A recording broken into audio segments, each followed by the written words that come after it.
¿Qué dice la Biblia sobre el diezmo? En la antigüedad, Dios les dijo a los israelitas que dieran el diezmo o décima parte de sus ingresos anuales para apoyar la adoración verdadera.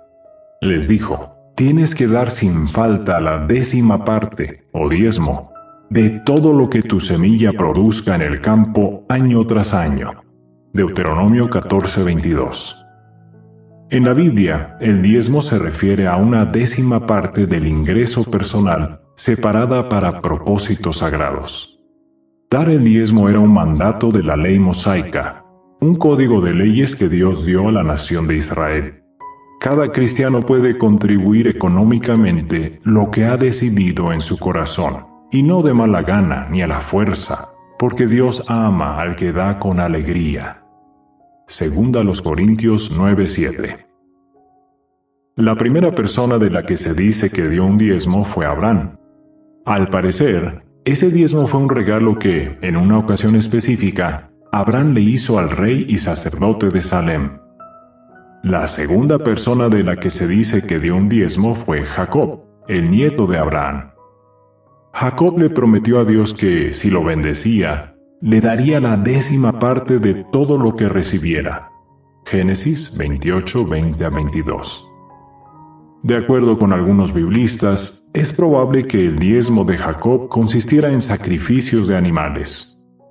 Pero el hecho de que él se comprometiera a pagar ese diezmo no obligó a su familia a hacer lo mismo.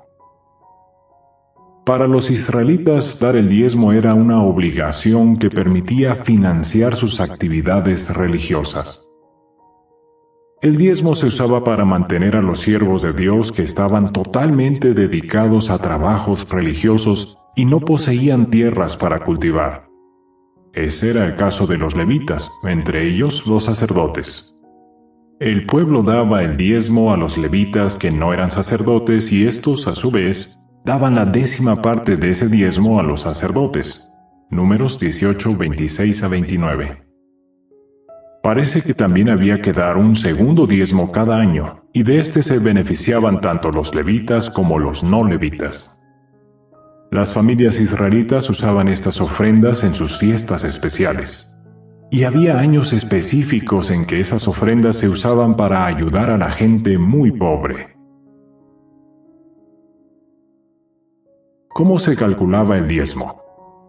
Cada año, los israelitas apartaban la décima parte de lo que producían sus tierras.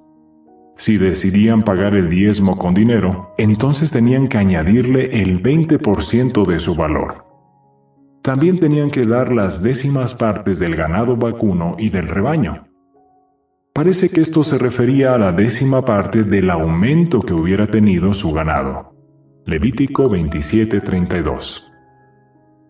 Para calcular el diezmo de su ganado, los israelitas escogían cada décimo animal que saliera de su corral. La ley decía que no podían examinar si ese animal era bueno o malo, ni cambiarlo por otro. Además, no podían pagar ese diezmo con dinero. Pero el segundo diezmo, el que se usaba para las fiestas anuales, ese sí se podía pagar con dinero. Esto era muy práctico para los israelitas que venían de lejos para asistir a las fiestas. ¿Cuándo daban el diezmo los israelitas? Tenían que hacerlo todos los años.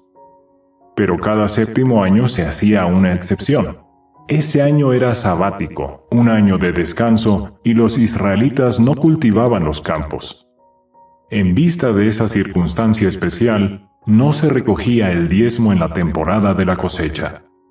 Además, cada tercer y sexto año de este ciclo de 7 años, los israelitas compartían el segundo diezmo con los pobres y los levitas. ¿Cuál era el castigo por no pagar el diezmo? La ley mosaica no establecía ningún castigo. Pagar el diezmo era una obligación moral. Los israelitas tenían que declarar ante Dios que habían cumplido y entonces pedirle que los bendijera por haberlo hecho. Para Dios, no pagar el diezmo era como robarle. ¿Era el diezmo una carga demasiado grande? No. Dios le prometió a la nación que, si ellos le daban el diezmo, Él los bendeciría tanto que no les faltaría nada. Malaquías 3:10. Pero cuando no se lo daban, les iba mal. Jehová no los bendecía y como descuidaban a los sacerdotes y a los levitas, tampoco se beneficiaban del trabajo que éstos hacían. En los días de Jesús todavía se pagaba el diezmo, pero cuando Él murió, esto dejó de ser un requisito. En los días de Jesús. La parte de la Biblia que se conoce como Nuevo Testamento muestra que cuando Jesús estuvo en la tierra, los israelitas seguían pagando el diezmo. Él sabía que ellos tenían que pagarlo. Sin embargo, condenó a los líderes religiosos porque eran muy estrictos a la hora de pagar el diezmo, pero al mismo tiempo, descuidaban los asuntos más importantes de la ley, la justicia, la misericordia y la fidelidad. Mateo 23:23. El diezmo dejó de ser obligatorio cuando Jesús sacrificó su vida. La muerte de Jesús anuló la ley mosaica, incluido el mandato de cobrarle el diezmo al pueblo. Hebreos 7:5 y 18. Según el Gran Diccionario Enciclopédico de la Biblia, de Alfonso Ropero Versosa, durante los primeros siglos la Iglesia no practicó el diezmo. Las comunidades se sostenían por medio de limosnas y ofrendas voluntarias. No se hizo obligatorio sino hasta más adelante.